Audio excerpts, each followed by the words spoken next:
Hey everybody, it's Jeremy. Welcome back to EA Tetragrammaton, where we are playing It is turn 145. Let's jump into things. Alright, so going down everything real quick. I'm in the habit of clicking this every single turn. Like, I'm playing the Bosmos game now, and every time I pop in and I see research completed, I'm like, oh yeah, research. Oh wait, no, we don't research in this game anymore. Alright, Arcane Probing found nothing. Did a Curse of Blood. Bunch of Anzus, bunch of Corpse Man construction.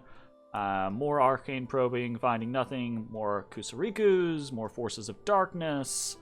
And Augury, finding nothing. Another Augury, finding nothing. More Corpse Man construction. Infernal Tempest, Lichcraft, more Anzus, more Naiad Warriors, more Arcane Probing, finding nothing. Etc, etc. And then we have a couple of little events. We have a Vampire 34 was attacked with a Mind Hunt, but resisted. We have this thing, which I'm not actually 100% sure on what this is. There has been a major disturbance in the divine dominions of the world. Close. So this is Relay.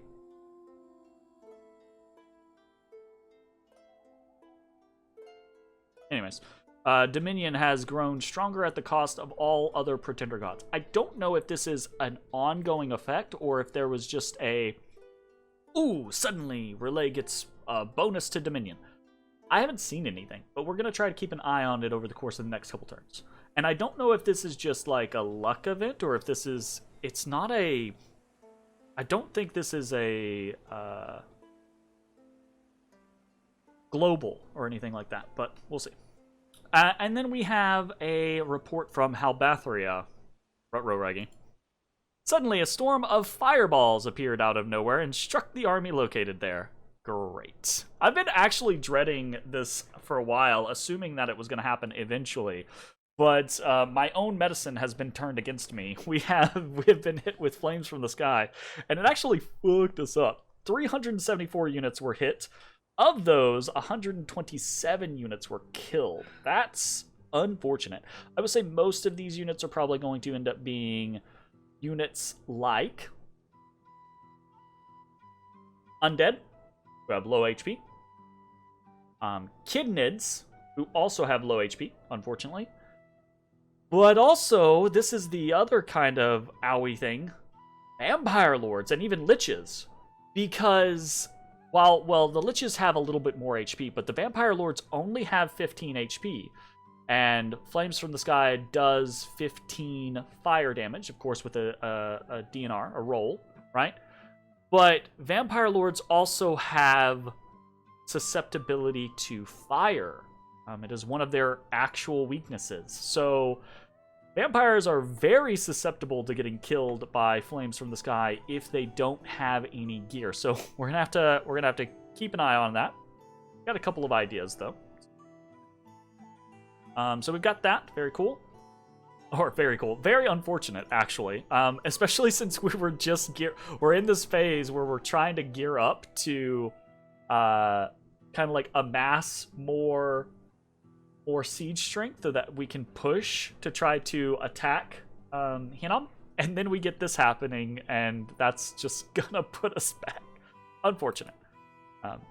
So, no worries. We did more blood hunting. No magic phase attacks. Very interesting.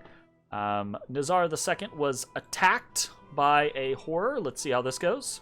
A bunch of Soul Torn. So, this should be okay. The Soul Torn hit fairly hard, or no, they don't hit very hard is what I meant to say. So we should be able to buff ourselves up and pop. Very easy. Cool. Then we have a bunch of battles. Witchhaven, we got hit and we lost against a Vampire Lord. We hit with a Vampire Lord and Cloudcap and won.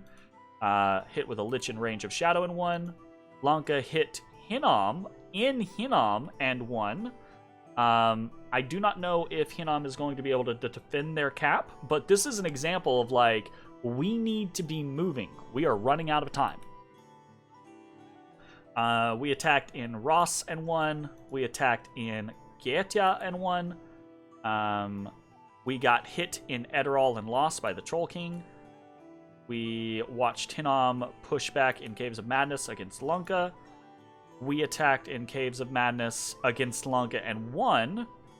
Our Fiends of Darkness really are making the difference in some of these exchanges. So very, very interesting. Not bad.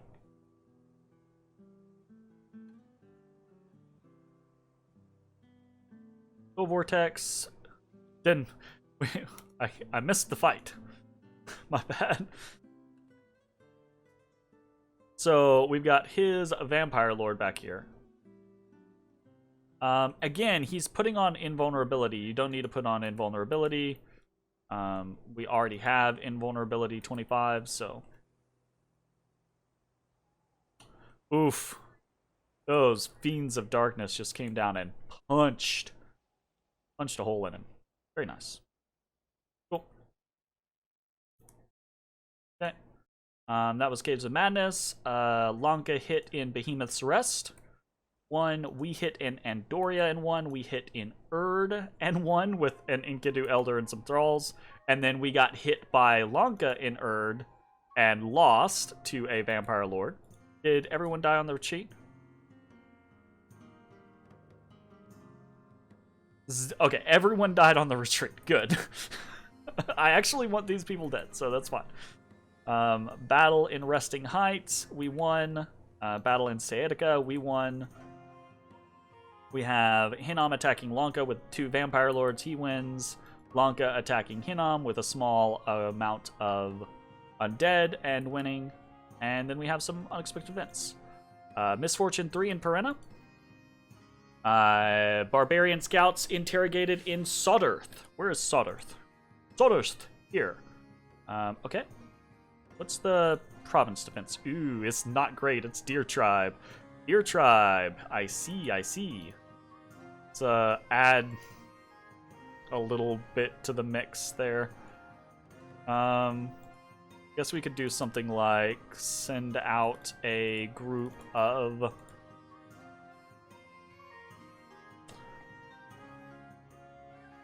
these, maybe? I guess we're gonna send someone out. Send someone out that doesn't matter. That guy's actually... That other guy is actually doing something. So we'll send out Elder 41. And see how that goes. Bladewood. Had a bunch of air gems, or a bunch of gems. Bell. Got some nature gems.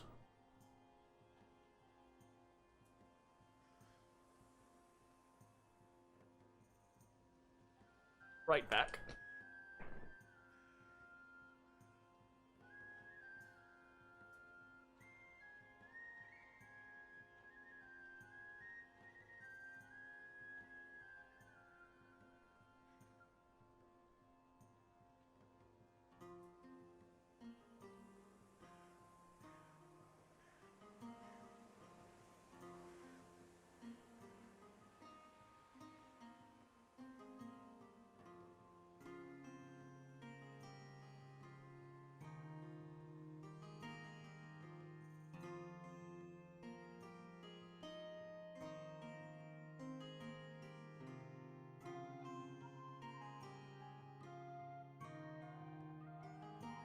Alright. And that's pretty much it. So, what is happening this turn? Well, you should be able to see that we have very few nature gems now. It is happening. So, right over here we have our Isham, Natured Up, Tree Lord Staff, Robe of the Magi, Ring of Wizardry, Moonvine Bracelets, at the ready, doing the thing, dumping 1,000 gems, as many gems as we can, into Gift of Health. And if we are able to steal Gift of Health, and we are able to keep it, control it, then we have a chance to win this game. I think, maybe. I'm not sure, but I think. If we don't, right, if we if this bounces, oof, my goodness. If Lanka had put in more than 1,000 gems, my god.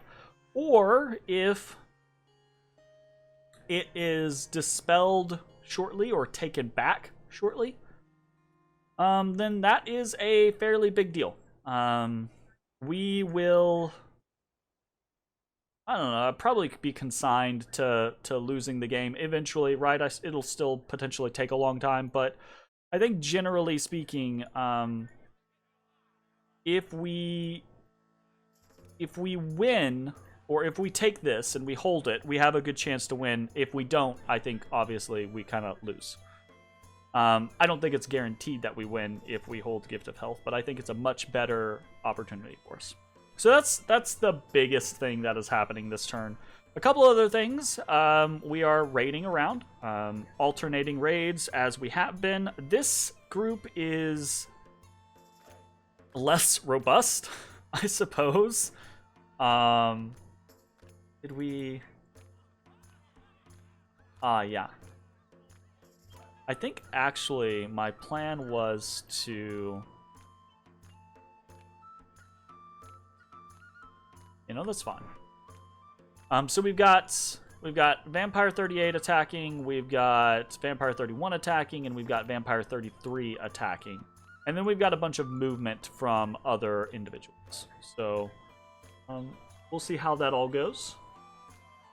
We've kind of gotten a little imbalanced on squads where we've only got 3 attackers on this wave, but we've got 1, 2, 3, 4, 5, 6, 7, 8, 9 attackers on the other wave.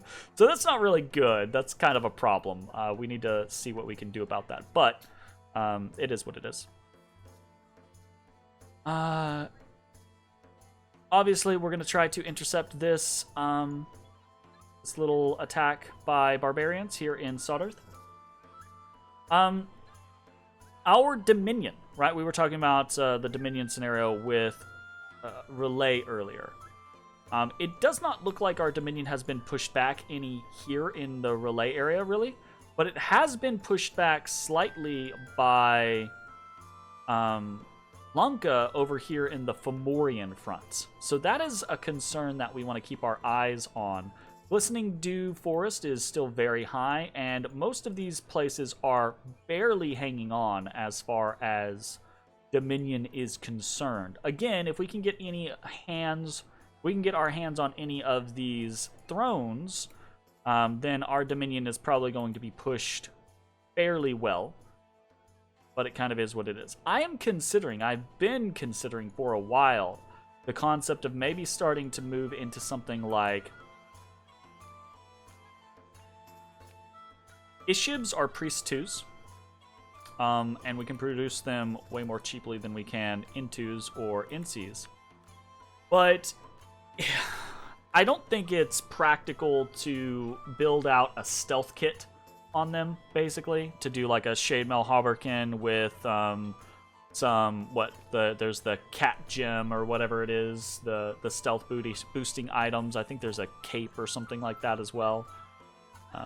So I've entertained the idea, but I don't think that's going to be a super effective option. If for no other reason, then Lanka is just patrolling and blood hunting all of his fucking land. So it's going to be very difficult for us to not get caught out, even with really high boosted stealth, I think. So I don't know that that is a good investment. Plus, honestly, again, that's going to be a lot of investment to try to do that. So that's a concern. What else do we have going on? We've got more of everything. Forces of Darkness, Curse of Blood, Infernal Tempest. I think this is our first turn with double Infernal Tempests. So there is that. That is very good. Aside from the Gift of Health. So Gift of Health, if we are successful, is going to make things like this, our Flames from the Sky, much less effective against us. Places that have a high pools of troops, right, tend to have very high Dominion strength. 9 there, 10 here, 9 here, 10 in our capital, only 8 in Trackless Wastes, but that's still pretty good, right?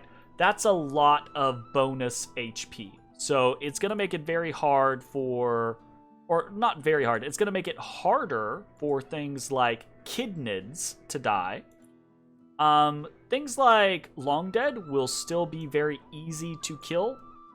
Things like Corpseman constructions will be very hard to kill. Things like demons will basically be impossible to kill, and our regular units will also basically be impossible to kill. It will also make things like crystal sorceresses and shamans and our Gudus all but impossible to kill, and it'll make liches and vampires more difficult to kill, but not impossible to kill. However, there is still the chance that we take damage from those types of things, whether we lose them or not, right? Whether people actually die, and if you take damage, you can take wounds, right? Now, obviously, Gift of Health can heal those wounds, but they can only heal so many wounds, etc., etc. So basically, to kind of help mitigate this and protect us from potentially other options, we're gonna put up. I'm going to start putting up Dome of Arcane Warding in Halbathria, in Pangea, and in Kailasa. We're not doing it yet in or in Trackless Wastes, but we might be doing it in the near future. Part of the reasons why we're not doing it yet is because we only have so many Astral Pearls, so we might do it next turn just to go ahead and get them in there, get the option there, but we'll see. Now, there is the downside of Dome of Arcane Warding. It's a 50% chance to block a spell, so it's not a guaranteed, but, that's helpful. Also, though, it will block our own spells. Only targeting spells, though. It's not going to block our summon spells or things like that, etc. It's just going to stop us from, teleporting armies into Halbathria or into Pangea or things like that. Now, we have, on all of those fronts, we actually have really good alternative options, right? We can teleport into Carrion. We can teleport into Flower Meadow Fortress. There is a Well of Pestilence there, so we don't really want to do that, but we could, right? We can teleport into Tirnanog. So we have options to avoid those types of things should we need to. So, just keeping that concept in mind and open and available. We're going to be continuing to do Naiad Warriors. Oh, let's talk about this. I was incorrect last turn. I thought I was looking at the DOM mod inspector, and it showed the Anzus having a command option, an amount of leadership. So I assumed that they were in fact commanders, but they are not commanders. They are just units. But they are still all the other things that we discussed. Again, it goes to that concept of if we are looking to generate more siege strength faster, Great Eagles are going to be better. But from a combat efficiency perspective, I think the Anzus are going to be more useful. They have storm immunity, they have all these breath weapons, they have natural resistances, etc. So we're going to continue producing them. And we are planning, we're going to see how this happens, how this scenario unfolds, but we're planning to attack in the very near future against Hinnom.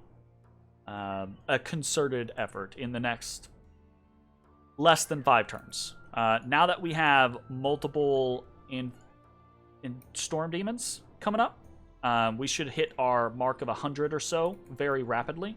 And that's going to be kind of like one of the thresholds that we're aiming at. The other threshold is being a sizable enough force to send out with Dragon Helmets and Rings of the Warrior to avoid our potential morale issues. Because even though he only has one Dominion here, that can jump up. We could march there, and it's jumped back up to 4 or 5 or 6, right? And he still has Dark Skies, so we can't really risk that situation. The other scenario is we need to let our gems recover ever so slightly so that we can make sure that we have enough gems across the board to do what we're going to do. And then there is a third situation. The third situation is this. It's that we have to make sure that we have some individuals, we have some people that are prepared to deal with something like a Grigory or a Troll King or something like that. Now, we have pretty hard-hitting units in some respects, right? Like, take our Kusarikus, for example.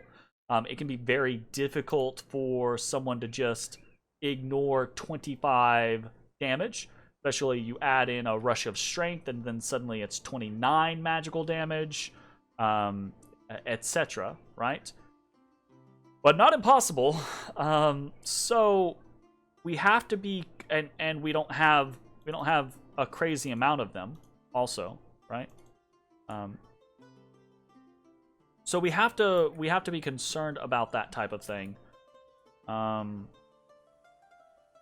I would really like to have more options for countermeasures. One of the options that we have is basically going to be putting better gear on, like, our liches. In fact, actually, this is a very good point. Our Gudus are very unlikely to die, but if he were to do another Flames from the Sky and it hit before anything else happened, our liches could, they have 15 HP. They are susceptible to fire. They absolutely could get flambéed by this thing. That's basically what happened to our vampire. So we are going to make sure that they are protected. Putting them, for example, on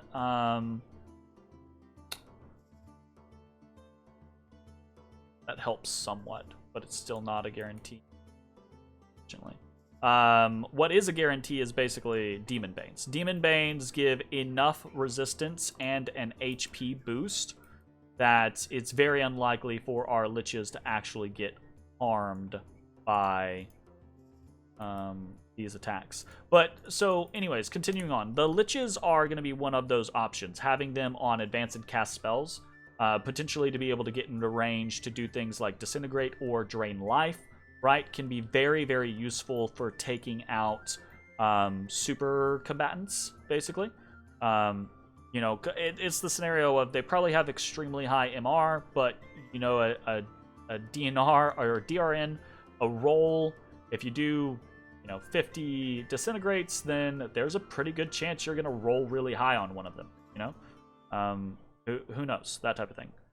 But we need a couple more turns of producing dragon helmets and Rings of the Warrior. So these dragon helmets and Rings of the Warrior are not going to stay on these liches. They are not really useful items for the liches. We're just putting them there now for a little bit of fire resistance. And I'm keeping the Ring of the Warrior with the individual so that I don't have them displayed all. It's a pointless gesture. It doesn't matter. But what we're gonna do is we're producing even more Demon Banes. We're gonna put more on the liches for more fire resistance, more HP, etc., etc. So there's that. Actually, you know what we'll do? For now, we'll throw on some Coral Blades. That will help as well.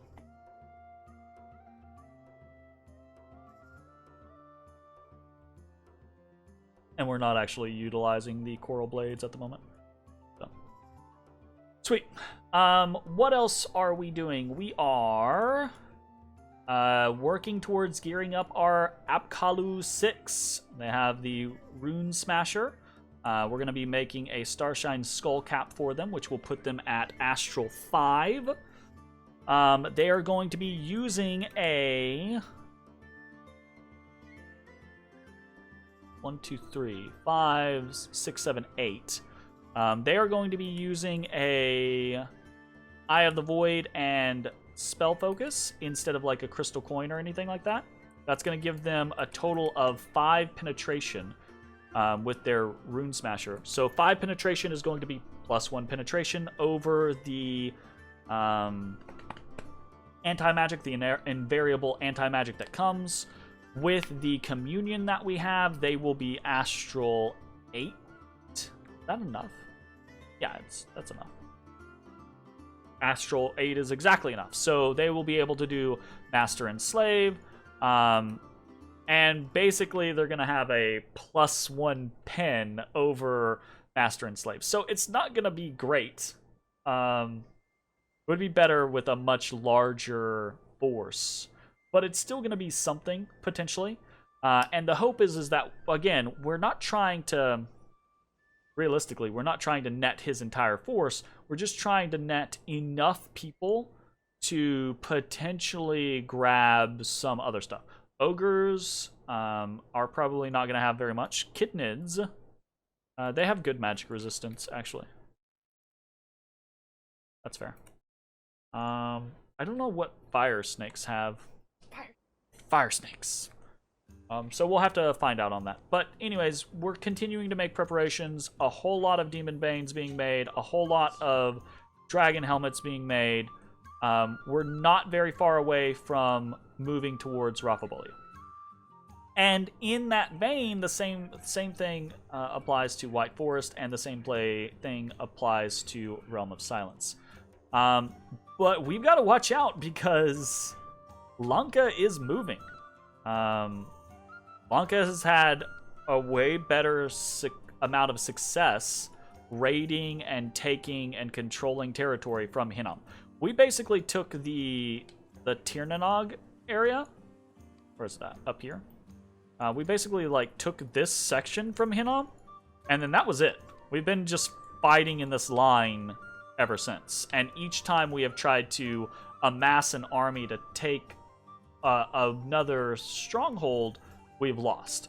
We had that one victory here in Tirnanog, which led us to taking Halbathria, and we probably should have just immediately pushed on to White Forest as well. But we didn't take the initiative there, so kind of stuck in the World War I trenches, basically, is what Hinnom and I are doing. Whereas, yeah. So yeah, this is the Western Front, basically, and then this is Lanka is Russia over here going. So, oof. Fucking oof. Big oof. Why is it always Russia? Anyways. I think I'm... Well, no. Anyways. Moving on. There's not a whole lot else that's really happening this turn. Except for... You can see our death gems are not abysmal right now, and that's because we're not summoning another Lich. We're summoning 2 Tarts. Because if we're going to be doing more Tartarians, or if we're going to be doing Gift of Health, we want more Tartarians out of the gate. And we're probably going to be transitioning into doing 1 to 2 full sets of gear every turn in the hopes of outfitting those Tartarians. Now, those sets of gear might change here or there, etc., etc. But we basically want to get it fired up and producing as quickly as we can and see how it goes. Fingers crossed. That's all I can really hope for, is that works out. As such, this turn, we are not producing our typical full magic resist set. We are still producing amulets of anti-magic because amulets of anti-magic are going to be very useful for almost every Tartarian, etc. But we don't need Shade Mail Hopperkins, etc. Those types of gear sets, unless we're specifically trying to accomplish a certain task with a Tartarian. And that's going to depend on what we get as far as tarts go. We'll see how that all goes. Otherwise, I think everything continues as normal-ish.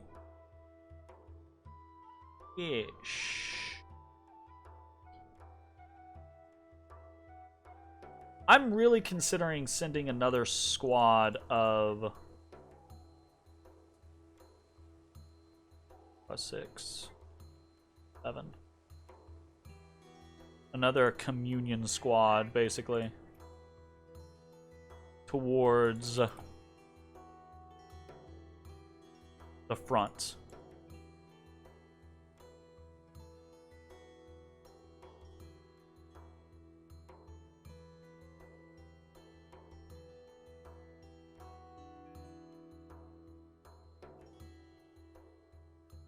Is someone old? Who has the shitty map move? Oh, it's this guy. Why does this guy have shitty map move? Oh, he is leading stuff. Gotcha. He's leading some Yetis, that's what it is.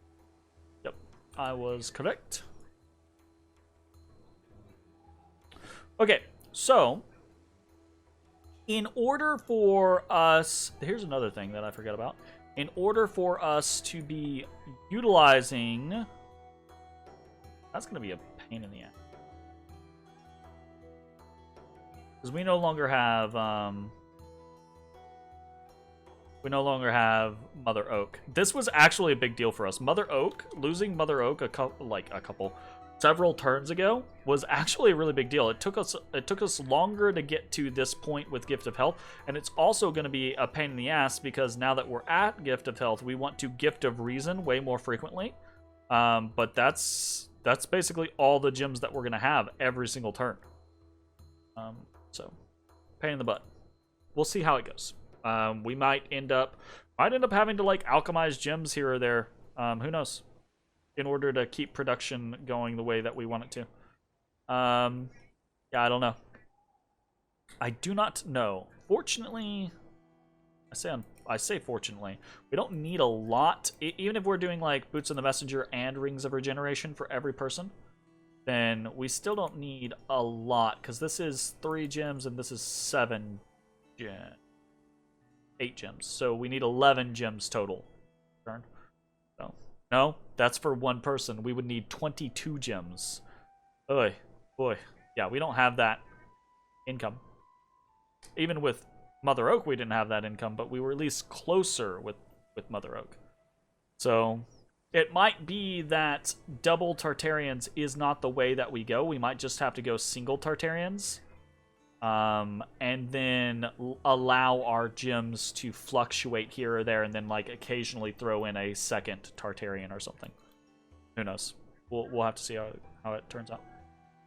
Anyways, I think that's mostly the turn.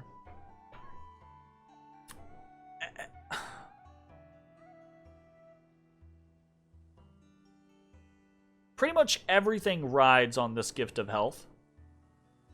And if it doesn't work... honestly, if it doesn't work, I'm really considering just kind of like throwing myself at things. I probably should have been just throwing myself at things for a while now. Because I've had, especially after Arcane Nexus has been gone, I absolutely have the income and production advantage over Hinnom.